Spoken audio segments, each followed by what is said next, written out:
दोस्तों और साथियों, आपने कुछ पंक्तियां सुनी होंगी। आज हम उन पंक्तियों को दोहरा करके आपको भी सुना रहे हैं। कहते हैं, लीक लीक कायर चलें, लीकें चलें कपूत, और बिना लीक तीनों चलें शायर सिंह सपूत। ये ऐसी पंक्तियां हैं जो दुनिया में कुछ अनोखा काम करना चाहते हैं, लीक से हट करके काम करना चाहते हैं। ये उनके लिए पंक्तियां लिखी गई हैं और ये उन पर ही पंक्तियां लागू होती हैं। आज हम एक देश की युवा लड़की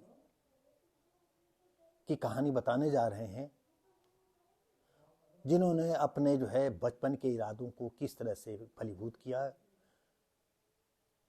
और आपको बता दें, ये उत्तर प्रदेश की राजधानी लखनऊ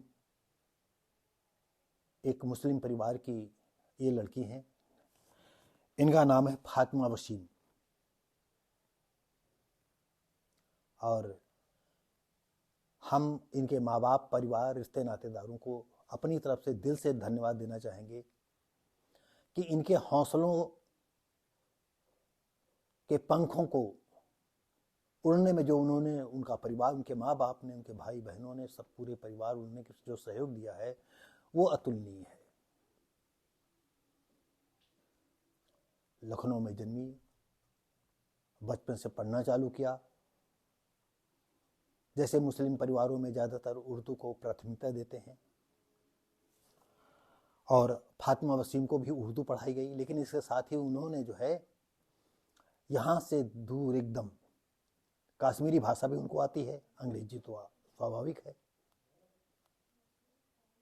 और इसके साथ ही उनको खेल कूद, संगीत, आर्ट भी बहुत पसंद है।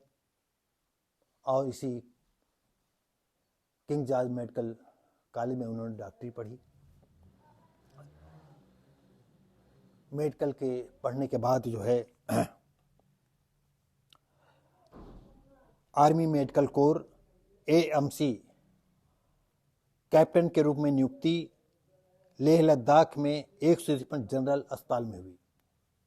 जो लेह लद्दाख में 153वें नंबर पर जो हॉस्पिटल आता है उसमें, आप सभी को मालूम है कि जब ये पढ़ रही थी तो बचपन से ही घायल सिपाहियों की, सैनिकों की, वीर जवानों की सेवा में आंखें बंद करके जब सोचती थी तो उनको लगता था कि हम किसी न किसी रूप में उन घायल सैनिकों की सेवा कर रहे हैं। और वो उन्होंने उसी तरफ अपना दिमाग लगाया और उधर वो मूर्ति चली गई और अपनी मंजिल को उनके परिवार वालों की देख रेख में, अपने परिवार की देख रेख में बढ़ती चली गई और मेडिकल अफसर बनी। और 2020 में चेन्नई ऑफिस ट्रेनिंग अकादमी शामिल हुई और 2023 में सियाचिन ग्लेशियर में उनकी ड्यूटी लगाई गई। तो दोस्तों और साथियों, एक उत्तर प्रदेश की राजधानी लखनऊ में जन्मी कितनी बहादुर वीरांगना लड़की निकली, जिसने अपना नाम सर्वप्रथम इतिहास के पन्नों में दर्ज कर लिया। एक ऐतिहासिक लड़की जो ग्लेशियर, सियाचिन ग्लेशियर पर जिसकी तैनाती हुई, उसकी ट्रेनिंग हुई।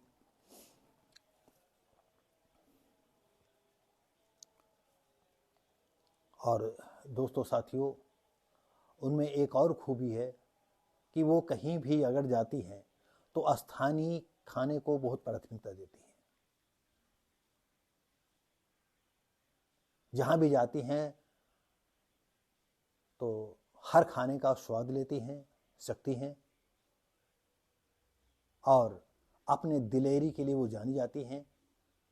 और ग्लेशियर सियाचिन ग्लेशियर पर भी जो है उन्होंने अपनी रणबांकुरे का जो है बहादुरी का परचम उन्होंने लहराया और उनको फौज की तरफ सर्टिफिकेट प्राप्त हुआ।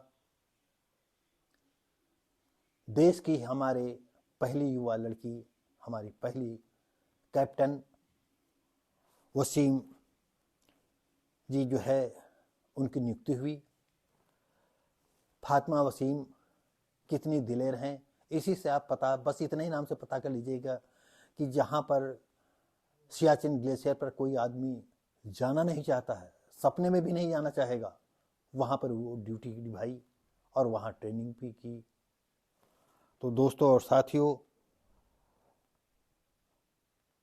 कैप्टन के रूप में नियुक्ति लेह लद्दाख में 153 जनरल अस्पताल में उनकी हुई और उन्होंने डट करके जो है देश की सेवा के लिए वो तैयार हैं। अगर और सारी उनको ट्रेनिंग, आपको मालूम होगा कि जो फौज की ट्रेनिंग होती है वो चाहे किसी कोर में हो, किसी स्वास्थ्य विभाग में हो या और उसमें, उसको ट्रेनिंग पूरी मिलिट्री की लेनी पड़ती है और वो कभी भी किसी भी ऐसे सिचुएशन में कभी वो घबराती नहीं है और हर इमरजेंसी स्थिति में वो निपटने के लिए तैयार होती है।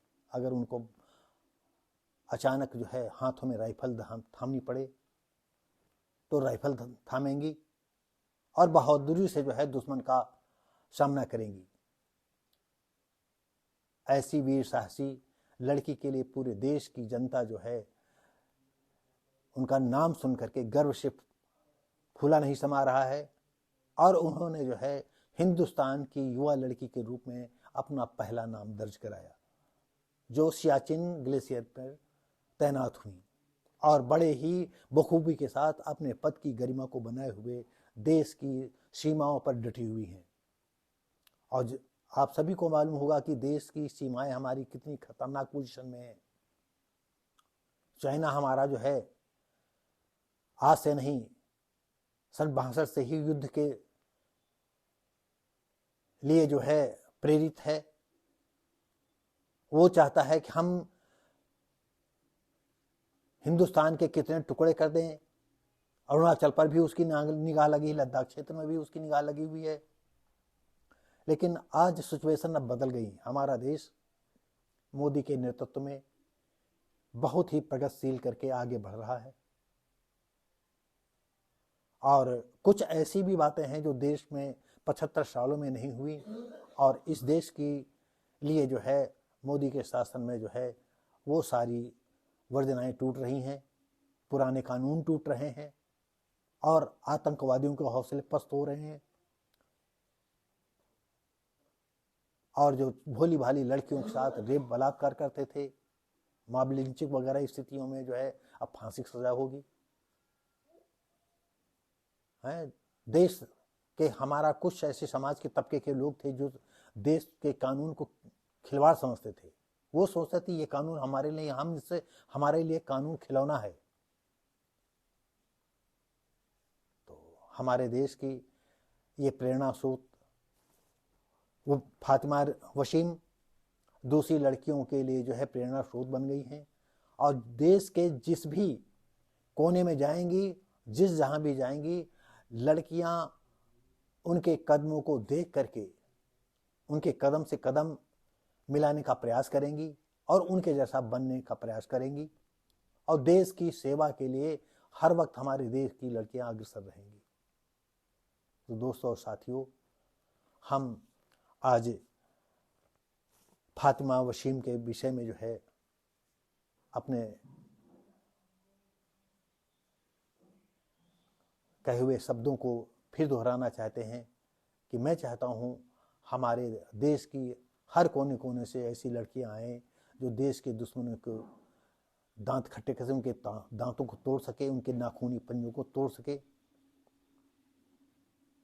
और उन्होंने कभी परवाह नहीं की धर्म की। सबसे बखूबी बात यह है कि उन्होंने जो है मुस्लिम परिवार में होते हुए भी जो है कभी उन्होंने जो है सीमित दायरे में अपने को नहीं बांधा। मैं पहले भी कह चुका हूं कि फातिमा वसीम के परिवार वाले सबसे पहले धन्यवाद के पात्र हैं, जिन्होंने अपनी इस लाडली बेटी को आगे बढ़ाने में अपना योगदान दिया। तो दोस्तों, इसी के साथ ही अगर आप हमारी या अपने देश की इस लाडली बेटी पर गर्व करते हो और आपको अच्छा लगा हो ये सूचना, अगर आपको हमारे चैनल के माध्यम से मिल रही है, तो मेरे चैनल को सब्सक्राइब करें, लाइक करें, कमेंट करें, शेयर करें। धन्यवाद। फिर अगले वीडियो में आपके साथ मिलेंगे हम।